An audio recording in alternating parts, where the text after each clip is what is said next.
V9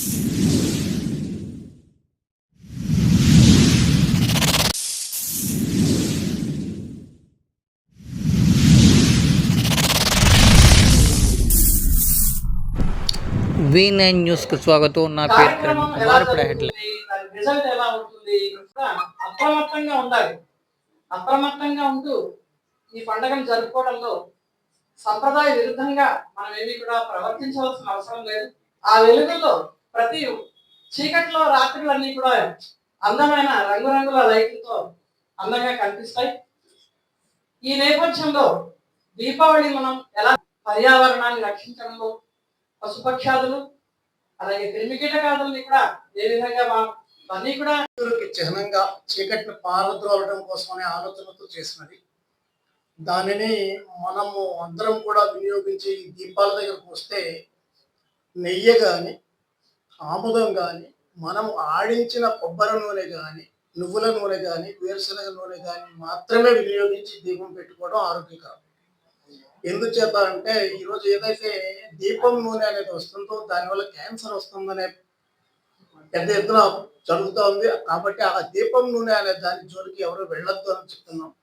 అలాగే కొవ్వొత్తులకి వినియోగించే wax కూడా ప్రమాదకరమైనది. కాబట్టి ఏదైతే మనం ఆవు దీపమా నెయ్యి దీపమా నూనె దీపమా అన్నది మనం ఆలోచన చేసి దీపాలు వెలిగించుకోవాల్సిన అవసరం ఉంది.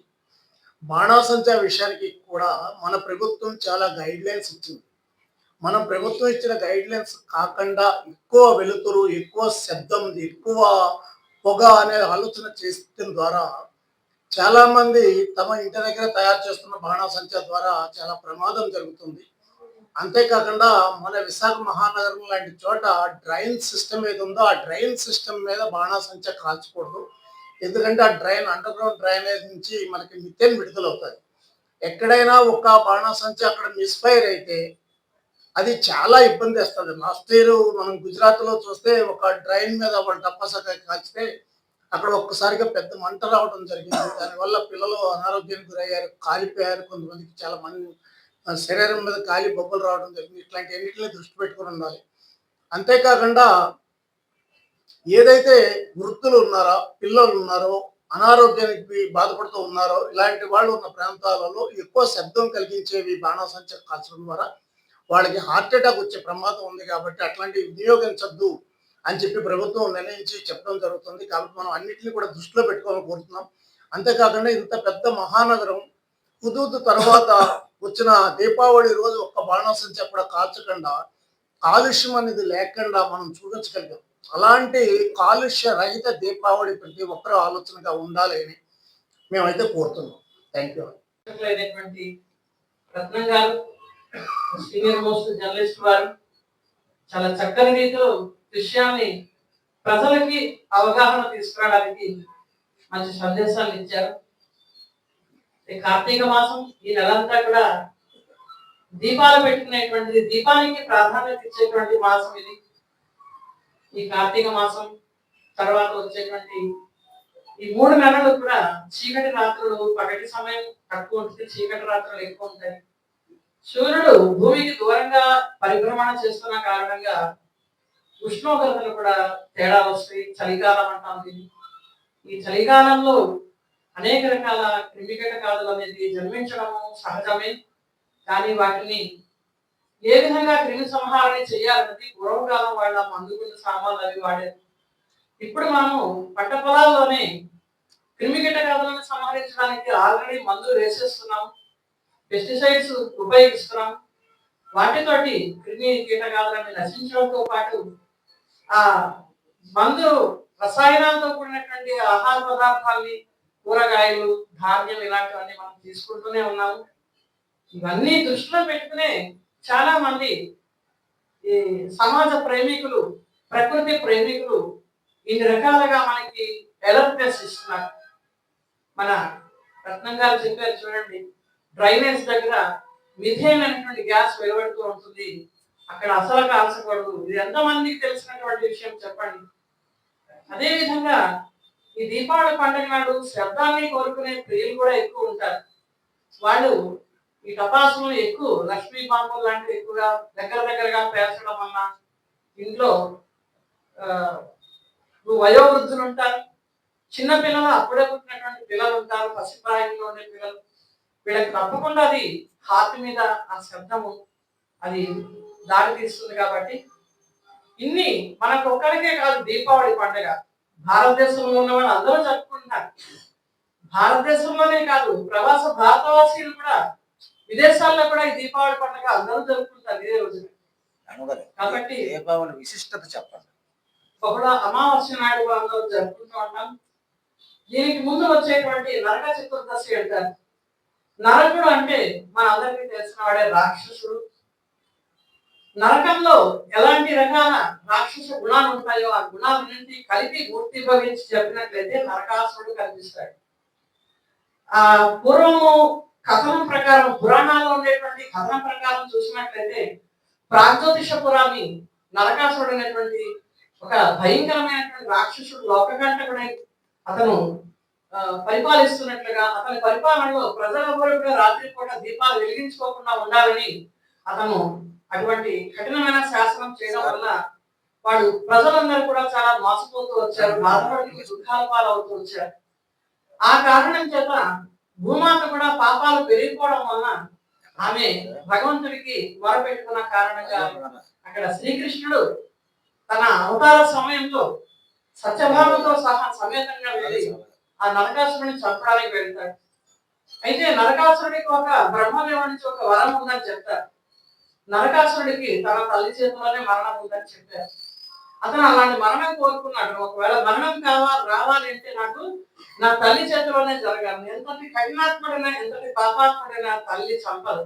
ఆ మాతృత్వం యొక్క తీపి మధురత అటువంటిది. కానీ భూమాతయే అక్కడ సత్యభామ రూపంలో ఆ నరకాసురుని వధించడానికి కావలసినటువంటి వాతావరణాన్ని శ్రీకృష్ణుడు తయారు చేసినట్ల నరకాసురుడు వేసిన బాణానికి శ్రీకృష్ణుడు స్పృహ తప్పినట్లుగా అక్కడ చూపించారు. సత్యభామ యుద్ధం చేసి ఆ నరకాసురుని వధించి లోకానికి వెలుగులు తీసుకొచ్చినటువంటి దీపావళి పండుగగా చెప్పారు. దీపావళి పండుగ నాడు శ్రీరాముడు కూడా సీతా సమేతంగా అయోధ్యకు ఆ లంక దహనం అయిపోయిన తర్వాత, రావణాసురుడు యొక్క వధ అయిపోయిన తర్వాత అయోధ్యకు తరలి వచ్చాడని చెప్పి దీపావళి రోజు నాడు కూడా చెప్తారు. ఈ దీపావళి నాడు విశేషంగా దీపాలకు ఎక్కువగా ప్రాధాన్యత ఇస్తూ లక్ష్మీదేవికి పూజ చేస్తారు. అందుకే ఆ లక్ష్మీదేవిని ఆరాధిస్తూ సమస్త ప్రాప్తులు ఇమ్మని, ధనం ద్వారానే సమస్త ప్రాప్తులు వస్తాయి, ధనమూలం ఇదం జగత్ అన్నారు. లక్ష్మీదేవికి వ్యాపారస్తులు కూడా ఎక్కువగా నార్త్ లో ఈ పండుగకి చాలా ప్రాధాన్యత ఇస్తూ ఒక నెల నుంచే అందరూ కూడా శుభ్రాలు చేస్తూ ఉంటారు. అన్ని శుభ్రం చేసుకుని ఇంట్లో పాతవన్నీ తీసేసి కొత్త సామాగ్రి, కొత్త ఫర్నిచర్, కొత్త సామాగ్రి తీసుకుంటారు వాళ్ళు. ఈ పండుగ నాడు ప్రతి నెలంతా కూడా అందరినీ మిత్రులతోటి మిత్రులుగా భావిస్తూ అందరికీ కూడా స్నేహ మర్యాదలు ఇస్తూ ఈ దీపావళి పండుగ వచ్చే వరకు కూడా చాలా చాలా సంతోషంగా గడపడానికి ప్రయత్నం చేస్తారు. ఈ దీపాలను మనం వెలిగిస్తాము. ఆ దీపం ద్వారానే ఈ కృత్రిమంగా మనం తయారు చేసినటువంటి కృత్రిమ వెలుగు, భయంకరమైన శబ్దాలు వెలువడేటువంటి ఆ మందుగంట సామాను మనమే తయారు చేసుకుంటాం. ఆ వాటిని మనం వెలిగిస్తూ ఆనందిస్తూ ఉంటాం. కానీ రాత్రి అయిపోయేసరికి, దీపావళి పూర్తయ్యేసరికి అవన్నీ కూడా బూడిదైపోయి కింద పడిపోయి ఉంటాయి. దీపం మాత్రం అలా వెలుగుతూనే ఉంటుంది. అంటే దీనికి ఆధ్యాత్మికంగా మనం ఏం చెప్పాలంటే, మన లోపల నరకుడు అంటే మన ఆత్మ లోపల ఉన్నటువంటి చెడు గుణాలు, దసరా కానివ్వండి, దీపావళి కానివ్వండి, ఇవి చెడుపైన సంహారం జరిపించేటువంటి పండుగలు ఇవి. మనలో అందరికీ తెలుసు, ఈ మందుగుండు సామాన్లు అంటే మనలో ఉన్న అవగుణాన్ని కోరుస్తూ ఉంటారు. చిచ్చుబిడ్డలా ఏంటంటే అలాగా వేసిపోతున్నారు అంటారు, తారాజువలా వేస్తున్నారు ఏంటంటే అంటారు, శిశింద్రి లాగా వీటికి వాటికి అంటించేస్తున్నారు. శిశింద్రి ఉంటుంది కదా, అందరికి అంటించేస్తుంది. అంటే చెప్పుడు మాటలు అందరికీ చెప్పేయడం, అందరు వాళ్ళకి అంటించడం. అదే విధంగా టపాకాయలా పేల్చారని అంటారు. అంటే చౌకవు చల్లగా చెప్పారన్న దృష్టిలో వెలిగించిన తర్వాత ఆరిపోతుంది, అక్కడ చీకటి చాలా ఎక్కువ. కాబట్టి పొగడతలు అనేటువంటి ప్రశంసలు అనేవి మానవ అందరికీ కూడా మనందరికీ కూడా అవగాహన తీసుకొచ్చింది.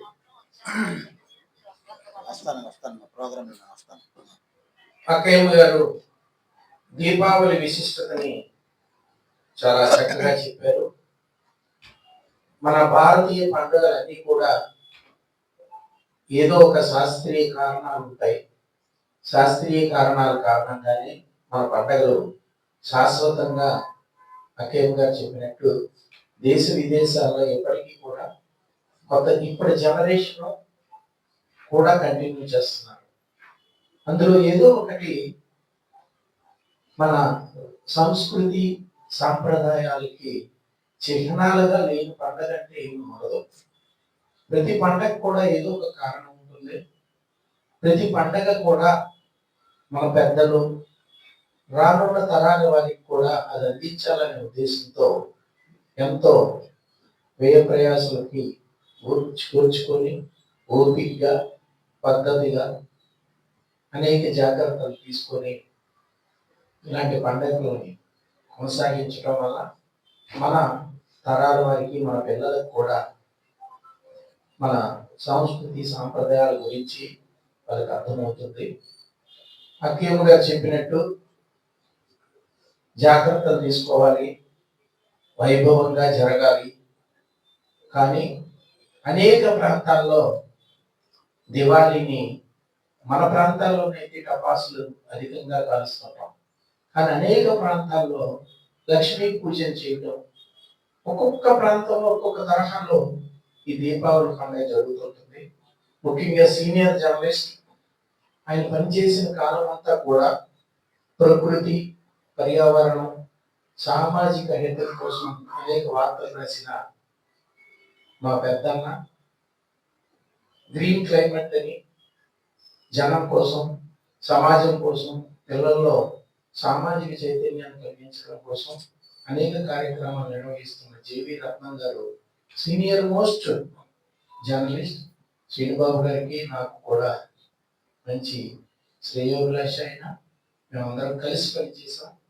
మాకంతా మంచి గైడ్ చేసేవారైనా ఫోటోలు తీసుకొస్తే వార్తలు ఎలా రాయాలి, నాకు మధ్యాహ్నం 2 గంటలకు 3 గంటలకు ఒక 20 ఫోటోలు 10 ఫోటోలు తీసుకొచ్చి ఇచ్చేసి ఆ రోజు పడినాక ఇది వార్త రాసి సెంటర్స్ పెట్టాము ఫుల్ అయిపోయిందని అక్కడికి వెళ్ళలేము, ఏం చేయలేము. అలాంటి విచిత్రాలు అన్నీ చేసిన వ్యక్తి కాబట్టి అన్నీ తెలుసా. అలాంటిది సెంటర్స్ పెట్టి అంతా నేను వార్త రాసి ఫోటోలు పెట్టి ఫోటోలు ఉంటే వార్త కూడా రాయొచ్చని ఆయన ద్వారా మేము గ్రహించాం. తెర వెనకాతలు ఉంటాడు, చాలా మంచి కార్యక్రమాలు చేస్తుంటాడు. ఎంతో మందికి మేలు చేసిన వ్యక్తి. రత్నం గారు చెప్పినట్టు అందులో కూడా చూసారు, రత్నం గారు దీపావళిలో కూడా పిల్లలు టెక్నికల్ గా ఎదురయ్యే ఇబ్బందులు లోపలికి వచ్చి మరన్నిటి గురించి కూడా రత్నం గారు చాలా బాగా చెప్పారు. మన నాగరికత వృద్ధి అవ్వడానికి సమాజంలో సామాజిక అనేక రకాల ప్రయోజనాలను కూడా మనం తీసుకుంటూ చూడండి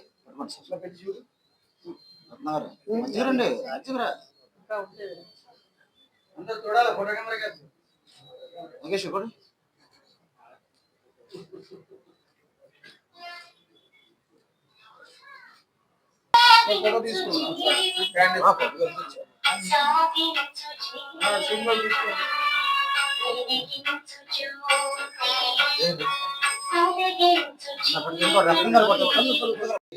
గ్రీన్ క్లైమేట్ టీం వ్యవస్థాపకులు జేవి రత్నం గారు, సోదరులు సీనియర్ పాత్రికేయులు, school of theatre arts choreographer సోదరులు ఆర్ నాగరాజ్ పట్నాయక్ గారికి, మరి కమాండెంట్ రాము గారికి, అలాగే నేటి కార్యక్రమానికి మన గౌరవ అతిథిగా హాజరైనటువంటి 32వ వార్డు కార్పొరేటరు, అలాగే జనసేన పార్టీ నాయకులు కందుల నాగరాజు గారికి, ఇక్కడ హాజరైన జర్నలిస్ట్ మిత్రులందరికీ కూడా దీపావళి పర్వదిన శుభాకాంక్షలు తెలియజేసుకుంటూ, మరి దీపావళి పండుగ అంటే 5 రోజుల పండుగ.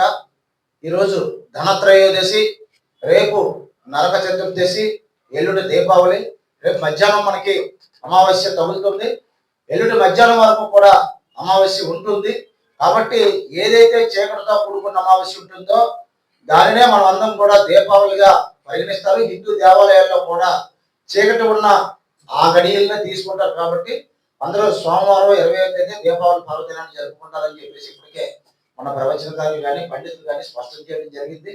మరి ఈ రోజు మంచి రోజు, ధనత్రయోదశి, ప్రధానంగా లక్ష్మీదేవి పూజ చేస్తారు. అలాగే అన్ని కూడా ఇంట్లో దీపం వెలిగిస్తారు. ప్రతి ఒక్కరు కూడా దీపం వెలిగిస్తే అది ఆధ్యాత్మిక పరంగా మనకి మంచి కలుగజేస్తుంది. దీపం మరి మనందరికీ కూడా మీ అందరికీ తెలుసు ప్రజరూపం కాబట్టి అందరూ దీపం వెలిగించాలి. అలాగే ఇంట్లో ఉన్న దేవతామూర్తులను పూజిస్తారు. దీంతో పాటు ఎవరి స్తోమతను బట్టి వాళ్ళు బంగారం వెండి వస్తువులను కూడా పూజించుకోవడం జరుగుతుంది. అలాగే వీటితో పాటు ప్రధానంగా దక్షిణ వైపున దీపం వెలిగిస్తారు. ఎందుకంటే ఈ రోజు దీపం వెలిగిస్తే దక్షిణ వైపున మన పితృదేవతలు ఎవరైనా ఉంటే వాళ్ళకి దీపాలు దారి చూపిస్తాయని చెప్పేసి ఒక పురాణ ఇతిహాస కథనం కూడా ఉంది. అలాగైతే ఇంట్లో యజమాని ఉన్నప్పుడు అయితే మాత్రం ఆ విధంగా దీపం వెలిగించరు. కాబట్టి దక్షిణ వైపున వెలిగించే దీపం మన పితృదేవతలకు దారి చూపిస్తుంది అనేది కూడా సాగుతుంది. అలాగే ప్రధానంగా నరక చతుర్దశిని పురస్కరించుకునే సింహాచలం కొండ మీద కానీ ముఖ్యంగా కొన్ని ఇంపార్టెంట్ ప్లేసెస్ లో రావణుడి దాన్ని కూడా దగ్ధం చేస్తారు. ప్రతి ఒక్కరు కూడా దీపావళి అంటే అందరి జీవితాల్లో వెలుగులు నింపాలని, ఇదే సమయంలో ప్రమాదాలు జరగకుండా అందరూ కూడా జాగ్రత్తలు తీసుకోవాలని. ఎందుకంటే దీపావళి తర్వాత వచ్చేది మనకి ఆ రోజు మరుసటి రోజు కార్తీక మాసం, చలికాలం కాబట్టి దెబ్బలు తగిలినా ఏమి కూడా మానవ కాబట్టి అందరూ కూడా జాగ్రత్త తీసుకొని దీపం వెలిగిస్తే ఎక్కువ లక్ష్మీదేవి అమ్మవారికి పూజ చేస్తారు. కాబట్టి మనం పూజ చేసుకోవాలి. ప్రతి పండుగను కూడా మనతో జరుపుకోవాలని అక్కయ్యమ్మ గారు భావించి ఈ రోజు మనం మిత్రులందరూ మీరందరూ కూడా లేట్ అయినప్పటికీ కూడా అందరూ పెద్ద మనసుతో ఉన్నారు. ఎందుకంటే ఎవరైనా ఏదైనా చెప్పినప్పుడు మనం ఇప్పుడు రమక్కయ్య గారు పండుగ పంపిణీయా, లేకపోతే ఆయన పండుగ వస్తే 10,000 మందికి చీరలు పంపిణీయా, జర్నలిస్ట్ మిత్రులందరికీ కూడా ఏదో కానుక ఇవ్వాలి. తన పుట్టినరోజున ఒక సంవత్సరం మనందరికీ బట్టలు పెట్టారు, ఒక సంవత్సరం అందరికీ కుక్కర్లు ఇచ్చారు, ఒక సంవత్సరం అందరికీ గొడుగులు ఇచ్చారు. అదేంటంటే చాలా మంది దగ్గర డబ్బు ఉంది, అందరికీ కొంతమంది మనం చాలా ప్రెస్ మీట్లకు వెళ్తుంటాం, మంచినీళ్ళు తాగేసి వచ్చేస్తుంటాం, మీరు చూస్తుంటాం. మనం అలాగే వాళ్ళు ఏమో అడగం, ఇచ్చినోడు ఉంటాడు, ఎవరైనట్టు ఉంటాడు. అలాగే ఇవ్వమని మనం అడగడం లేదు. దాతృత్వం, ఆ దాతృత్వాన్ని దృష్టిలో ఉంచుకునే నాగరాజు గారు అంటే మాకు అమితమైన ఇష్టం. కాబట్టి నాగరాజు గారిని ఈరోజు మీరు దీపావళి పర్వదిన సందర్భంగా మాకు వచ్చి దీపం వెలిగించండి అన్నాం. ఆయన వచ్చారు. ఆయన దీపాన్ని గుడిలోని పూజారి ఏం చేస్తారు, ఒక దీపం వెలిగించి ముందు భగవంతుడికి ఆర్తి ఇస్తారు. అంటే నేను ఒక్కనే ఆర్తి ఏం చేస్తాం, రమేష్ మనం అందరం కళ్ళగత్తుకుంటాం. అంటే ఏంటి దాని అర్థం, నేను ఒక్కనే మీ అందరి జీవితాలు వెలిగించుకోవాలని చెప్తాను. దీపం ఉండగానే ఇల్లు సర్వపెట్టమని చెప్తారు కదా. దీపం అంటే ఏ దీపం? మన యొక్క ఆత్మకి దీపం ఉంటుంది. ఇల్లు అంటే ఏంటి? మన శరీరాన్ని. నమస్కారాలు. అదేవిధంగా ఆధ్యాత్మికవేత్త రమక్కయ్య గారికి ముందుగా పదాలను, అలాగనే మరి రత్నం గారికి కానీ, సీనియర్ జర్నలిస్టు వారికి కానీ, ఇవన్నిటికన్నా కూడా ముఖ్యంగా నాకు అత్యంత ఆప్తుడు, నాకు చాలా ఇష్టడు. అంటే ముఖస్థుతి కాదు, నాకు చాలా ఇష్టమైన మనిషి ఎవరైనా ఉన్నారంటే అది నాకు మన గంటల శ్రీనిబాబు. ఎందుకంటే ప్రతి విషయంలో కూడా మా ఇద్దరం మనసు విప్పి మాట్లాడుకునే సందర్భాలు చాలా ఉన్నాయి కాబట్టి ఆయన్ని అంతగా అభిమానిస్తున్నాను. ఆయనకి అలాగే మరి మీడియా సోదరులు అనేసరికి నాకు ప్రత్యేకమైన అభిమానం ఏంటంటే, నా గెలుపుకి నేను ఎప్పుడు చెప్తుంటాను, అప్పుడు ఇప్పుడు చెప్తున్నాను, 50% మీరే కారణం. ఎందుకంటే మీరు నాకు చేసిన సపోర్ట్ కానీ, నాకు ఇస్తున్న సహాయ సహకారాలు కానీ నేను ఎప్పుడు కూడా మిమ్మల్ని ఎప్పుడు మర్చిపోయి, ఎప్పుడు కుటుంబానికి నన్ను కూడా భాగస్వామ్యం చేసినటువంటి శ్రీనివాస్ గారికి నేను ధన్యవాదాలు తెలియజేసుకుంటున్నాను. మరి దీపావళి అనేసరికి దీపం పరబ్రహ్మ స్వరూపం. మరి భగవంతుడు ఆ పార్వతీ పరమేశ్వరుడు ఆశీస్సులు నిండుగా మొండిగా ఉండాలి. అలాగే దీపావళి అనేసరికి మరి లక్ష్మీదేవి మీ అందరి ఇంట కూడా మరి ఇప్పుడు కలకలలాడుతూ మీ ఇంట్లో ఉండాలని, అలాగే ఆ పార్వతీ పరమేశ్వర ఆశీస్సులు మీ కుటుంబ సభ్యులందరికీ ఉండాలని, అలాగే మరి మన కనకమర స్వామి వారు సింహాద్రి అప్పన్న యొక్క ఆశీస్సులు కూడా మీకు ఉండి, మీరు మీ కుటుంబాలు మీతో పాటు మేము కూడా సుఖ సంతోషాలతో ఉండి, ఆరోగ్యాలతో ఉండి ఈ దీపావళిని పండుగను మరింకొంచెం పండుగకు మంచి ప్రత్యేక శోభ తెచ్చుకొని అందరూ కూడా జరుపుకోవాలని. అంటే ప్రతి సేవా కార్యక్రమంలో కూడా ఆయన కూడా ఏంటంటే ఒక మంచి మనసు ఉన్నటువంటి మనిషి. ఎందుకంటే ఒకరికి చెప్పాను మనం మాట్లాడితే ఇంకా బాగోదు, కానీ ఆయన కూడా ఎప్పుడు కూడా ఏదైనా చెయ్యాలి, సమాజం కోసం, సమాజం శ్రేయస్సు కోసం చేయాలని తపన పడే వ్యక్తి శ్రీనిబాబు గారు. మరి ₹2 ఆయన సొంతానికి ఖర్చు, ₹8 ప్రజలకు ఖర్చు పెట్టే మనసు ఉన్నటువంటి గొప్ప వ్యక్తి మన శ్రీనిబాబు గారు. మరి ఈ రోజు ఈ కార్యక్రమం ఎంత ఘనంగా జరుపుతున్నటువంటి 30 తారీఖు నవంబర్ 30 మీరు అందరూ కూడా దీవించాలని మనస్ఫూర్తిగా కోరుకుంటూ సెలవు.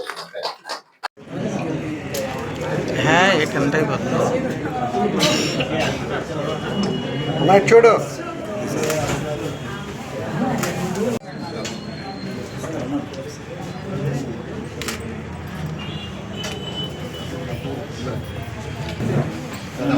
నాగరాజు రమ్మాది పంపించి చూడు ఫోటో తెచ్చుకొని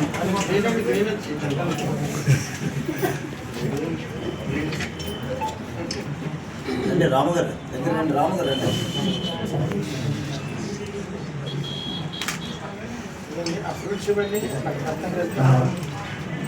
రసాయనం ఉన్నాయండి రేపు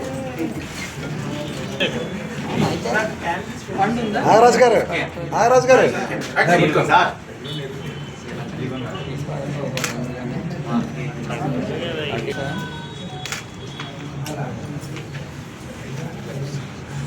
వృత్తిని నిర్వహిస్తూ పోలీసు అనేక మంది ట్రైనింగ్స్ ఇస్తూ ఉంటారు వారు హైదరాబాద్లో. వారు మౌంట్ ఆబు దర్శించడం ఏంటి, ప్రజాపిత బ్రహ్మకుమారి ఈశ్వర విశ్వవిద్యాలయంలో వారు ఒక విద్యార్థిగా మాకు సోదరాత్మక ఉన్నారు. అలాగే కంప్యూటర్ నాలెడ్జ్ తోటి దేశ విదేశాలు ఎన్నో తిరిగి వచ్చారు ఆయన. వారి అనుభవం కూడా చివరిలో చెప్తారు. ఏమంటారు, దీపావళి నాడు దీపం అంత చలి అంటారు. అంటే చలి ప్రారంభం అవుతుందని అర్థం అన్నమాట. తిలకమైనటువంటి అక్కయ్య గారు మాకు ఇంకేం వద్దంటారు. వాళ్ళు ఏమీ ఆశించారు, ఊరికే చాలా మంది ఉంటారు, వాళ్ళన్నీ తీసుకుంటారు. లేదు, వాళ్ళు ఒక చిన్న తిలకం అడుగుతారు అంతే. మేము స్నేహంతో చిరుకారకు మీకు ఇస్తున్నాం అంతేమా.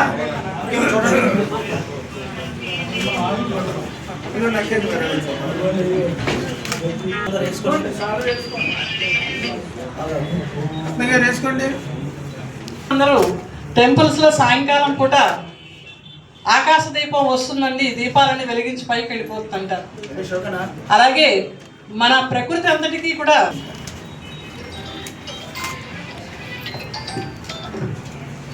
అవినాష్ గారికి జర్నలిస్ట్ మిత్రులు కొండలరావు గారు వేదిక దగ్గరికి రావాల్సిందిగా కోరుతున్నా.